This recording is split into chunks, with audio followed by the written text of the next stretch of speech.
Hi, welcome to Tuesday Talks. My name is Judy Zorn. I'm the Executive Director of the Great Lakes Chamber Orchestra. And Tuesday Talks is an opportunity for you to get to know the orchestra a little better and some of the people who have touched the orchestra in many different ways. And it's an opportunity for us to share with you some things that you would not know just by coming to a performance. So we're delighted that we can be here and that we can meet together this way. And today I have a very special guest, Isaac Wittenberg. Thank you for having me, Judy. You're welcome. Very honored. You're welcome. And Isaac has had quite an involvement through the years with the orchestra. But before we get into that, I would like Isaac to tell us a little bit about, now I know that you were born and raised here in Petoskey. Yes. And you went to Petoskey High School, and I know that you're a phenomenal keyboardist. Oh, so could you take us through a little bit of that and tell us how you started in piano, maybe what age you were? Yeah, of course. I started piano when I was about 7 years old. My sister actually took lessons before I did, and I got really jealous of her, and I wanted to play as well, so my parents signed me up for lessons. And my sister and I both took lessons through a teacher at our elementary school. That's how we both started.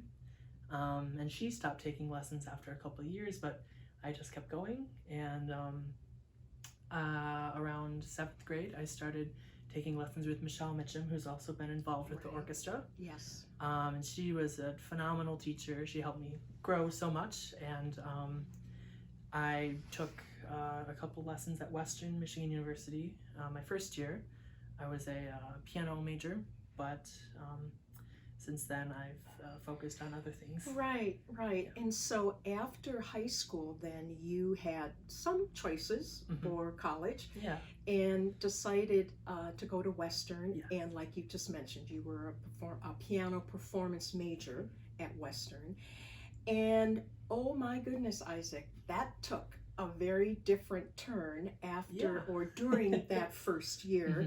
Little do many of us know that you have just an incredible interest and desire to learn more about Japan and the Japanese language. And so in fact you did that last year. Why don't you tell us a little bit about the journey that you had last year? Yeah, okay. I started taking lessons as a piano performance major with Dr. Yulian Tay at Western, and I love the music program, but I also have a really strong interest in Japan, and ever since I visited when I was 16, I always wanted to go back. And I was actually a double major in piano and Japanese my first year, and I think my interests just led me to go back to Japan instead, so I ended up dropping my music major, which was a really big deal because music has been such a big part of my life, and it was not easy by any means, but I went and studied abroad in Japan this past year, and I'm very glad I did. I learned so much, and I'm still keeping music a part of my daily life. Well, how can you not? Right. You know, it's sort of the fiber of who you are. The way that you play is more than just somebody who's taking lessons and learning how to play piano. Thank you. Well, it's true. It's true. So were you able to play or do anything a little bit with your music while you were in Japan, or were you pretty much intensive in the Japanese culture and language? Yeah, I'd say yes to both. I did focus a lot on my school studies and getting out and seeing Japan while I was there, but we had a piano in the dormitory that I lived in, so I was able to practice, and actually went to a couple concerts in Kyoto where I lived with some friends, and I got to see the orchestra perform there and the choir, and it was just amazing. So I was kind of able to balance both. Right. So your trip to Japan when you were 16, was that because you had already been taking Japanese? I had studied a little bit. One of my good friends, her mom was from Japan, so that kind of sparked my interest, and they invited me to go along with them for 3 weeks over the summer, and that's how I got started. Great. Well, we should get back to Great Lakes Chamber Orchestra, which is why we've invited Isaac to join us here today for Tuesday Talks. So Isaac has been a several-time winner of our Young Artist Competition. So not only does the Great Lakes Chamber Orchestra perform incredible concerts on the stage and in our neighborhood series, but we also have an educational outreach program which encompasses the Young Artist Competition as one thing, and we offer that once a year to music students, and they apply to perform, and then they are eligible to win prizes, which are music scholarships. And so, Isaac, tell us a little bit about that. I know that you've won a couple of times. And yeah, well, and so how old were you when you competed the first time? And tell us a little bit about that experience and how that affected you, and was that an important thing in your life? Oh, definitely, yeah. The Young Artist Competition has really helped me become more comfortable with competing and with auditioning and just performing for people in general. My teacher, Michelle Mitchum, kind of asks all of her students to apply, and some do, some don't. And I want to say I was maybe 13 or 14 the first year I did it, and I actually did not place my first year. So I said, oh, I want to go back next year and try again. And I did, and that year I got second place, so I was moving up a little bit. I'd say. And then I tried one more year, and then I placed first and was able to perform with the orchestra, which was just a big dream of mine and just an amazing experience. What piece was that, Isaac? I played the first movement of the Mendelssohn Concerto in G minor, the orchestra, and that was just life-changing. Yeah, how did you feel? I mean, I'm sure it was very exciting to perform with the orchestra, but... Yeah, it was a dream come true. I mean, I can't say I wasn't nervous at all, but yeah, it's a very different experience because my whole life I had been playing solo, maybe with one or two other performers, so I've never performed with a group that big, and you really have to work on balance with performing with the orchestra and cueing and eye contact and everything. There's so much that goes into it that I did not expect, so I learned a lot from it. And listening, for sure, yeah. Oh, for sure, yeah. Yeah. Interesting that it really was a whole nother experience and took your piano performance really to another level. Yeah, it really did, yeah. Didn't it? And just all that experience. Well, that's really exciting. So you were probably 15, 16? 16, I think so. Yeah. And so, well, we're delighted that, the orchestra, that we're able to do that and encourage music students of all instruments and voice to participate and compete in the competition. Yeah. And the awards are music scholarships, which are wonderful. Yeah, very, very helpful, especially going into music. And I know some other past winners, maybe that played flute or voice, if I'm remembering correctly, they also got scholarships and they went on to study music as well. So many different musicians and talented artists have been affected by that. Well, we're thrilled that in our community here, we can provide that and plant the seed, and that's what it's all about with all of the education programs that the Great Lakes Chamber Orchestra does, is to plant the seed for, if not just the love of music, also then for maybe a career in music and pursuing music. So putting on another hat, Isaac, then after your graduation from high school, I believe it was, we engaged you to be our first summer intern at the Great Lakes Chamber Orchestra. Yeah. And I have to say, Isaac, you did a wonderful job. And, thank you. I hope so. And it was it what you expected? It was more than I expected, honestly. I became very interested, having been involved with the orchestra and having gone to Europe with the orchestra when they toured over there, and I got to know everybody and learn a little bit more about what goes on behind the scenes. So I'm very glad that I was able to work with you and just kind of learn how you guys run the whole orchestra, because it's so much more than just performing. There's so much that happens. Right. And I think that experience, because it was really more orchestra management, if you will. And so again, kind of like you winning the Young Artist Competition and performing with the orchestra, that was a much different experience for you. And so the working with us as an intern, really took you behind the scenes and some of the things that are maybe not so much fun to do. Right.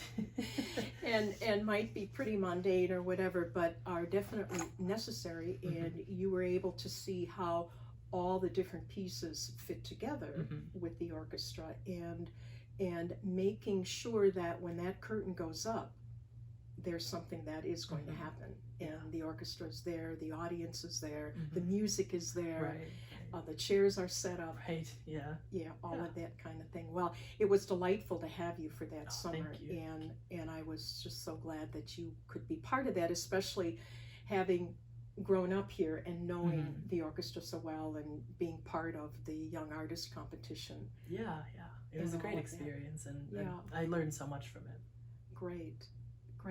So, what's up, Isaac? What's up for next year? Now, of course, we know COVID, and we know that may change the scope or the range of what you're doing, but where are you? What are you thinking? What's going on? At the moment, I'm planning on graduating next spring from Western and applying to graduate school. I was thinking about maybe taking a year off to go work and teach English in Japan and get some experience. But I think everything's kind of up in the air with what's going on, and I know I'm not the only one affected by that. So I'm kind of just seeing what happens and staying safe, and just having a low summer. Yes. Oh, that's very, very for low. Sure. Yeah. Will you be back in the buildings at Western in September, or? I actually just heard opening yesterday from President Edward Montgomery that we are having in-person classes, and I think up until Thanksgiving break, Western will be in person, and then from there they'll continue remotely, whether it's online or in smaller class sizes. So that's a big change. Oh, okay. Well, that's interesting. I mean, they would open up the campus, but then maybe close the campus after? I think the campus will still be open. They've opened up the dorms as well and the dining halls, but everything will be a lot more impacted, so to say. Yeah.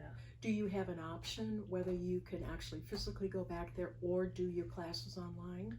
I'm not entirely sure about that. At the moment, it seems like our only option is to go back, but I think that Western, as well as other schools, are trying to help students that maybe can't come back or have been affected by COVID. Right. So, getting back to music a little bit, who is your favorite composer? Gosh, that's a hard question. Darn, I know. Unfair. Unfair. It is unfair. You can't make us pick. Or composers. Well, I do have a favorite. It's Mozart. I've always loved Mozart, and my parents have played Mozart for me since I was a little child, and I think that from there I just fell in love with his music. And going with the orchestra to Europe and going to Vienna and Salzburg and seeing the Mozart Museum and seeing where he lived was just a dream come true. That was a very incredible experience for you, and your mother went with you. Yes. And that happened the summer of 2017, and so you were still in high school then, and you were able to go along and be part of those performances abroad, and like you said, we have some great pictures of you putting Petoskey stones on the grave sites of some of the very famous composers, and that was great. That was just an amazing experience, and getting to see the orchestra perform not just here but around the world and see how many people are moved by the music was just very, very life-changing. Right. Such a commitment abroad to orchestral music and classical music. Especially in Europe, for sure. Yes, exactly. Well, that's kind of where it all began. Right.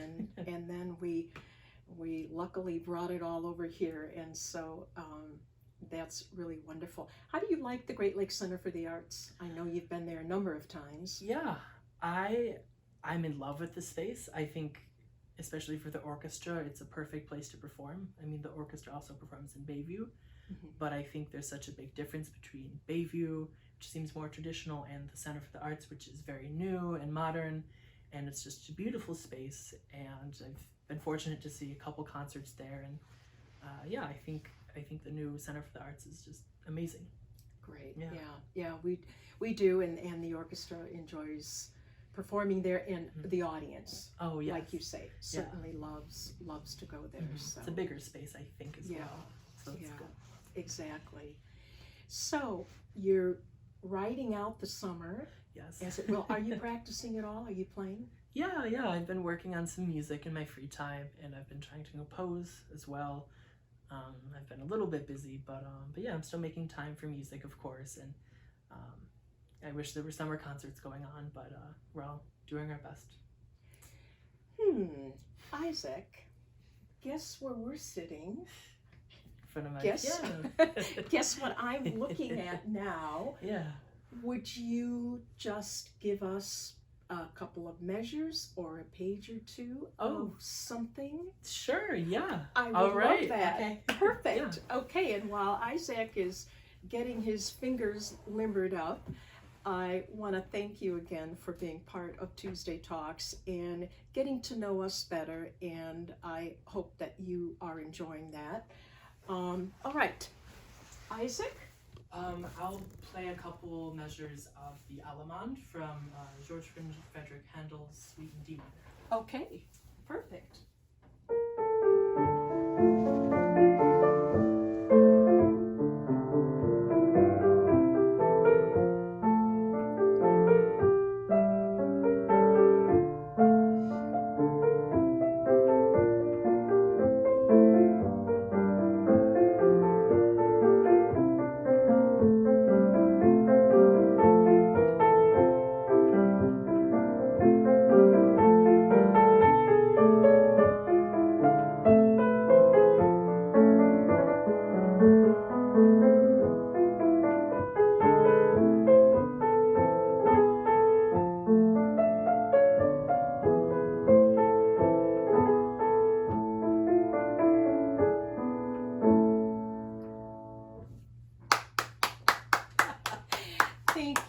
Thank you very much. Thank you, Isaac. And I want to thank all of you for joining us for Tuesday Talks. And again, Isaac, thank you very much for Thank you being so our much for guest. having me, Judy. It was wonderful. Great, thank you.